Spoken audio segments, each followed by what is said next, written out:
If you haven't heard the news, we've got a comet in our skies. And it's something that could be visible, maybe with the naked eye, probably more so with binoculars or a telescope. And this is a really good opportunity to see it because the last time it was seen was about 50,000 years ago. Don't get me wrong, I love comets, but as comets go, this one isn't quite as significant as Halley's Comet in the 80s or more recently, Neowise. What grabbed my attention about this story is the question, what would Central Oregon have looked like the last time this comet came through our skies? For that, I ran to COCC to ask my geology professor buddy for a far more educated answer to that question than what I can give you. Yeah, so 50,000 years ago, we had modern humans.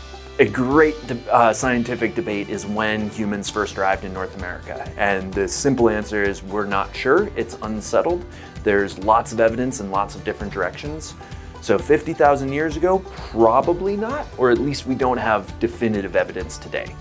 The first thing you would have noticed if somehow we could magically go back in a time machine and be here then, was that pretty much all you would have seen was snow and ice. The Central Oregon Cascades would have been mostly buried under a vast ice sheet. They would have looked like small little islands sticking up out of this vast sea of ice. Broken Top and North Sister actually might have looked even more impressive.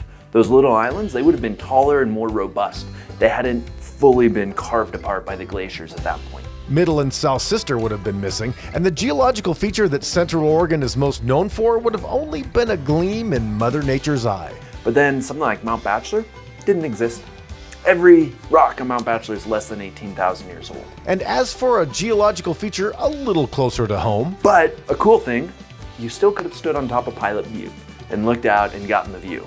and what you saw would have been worth writing home about. Well, other than written language didn't exist, or paper, or pencils for that matter. You would have seen all the really big, cool creatures from the Ice Age.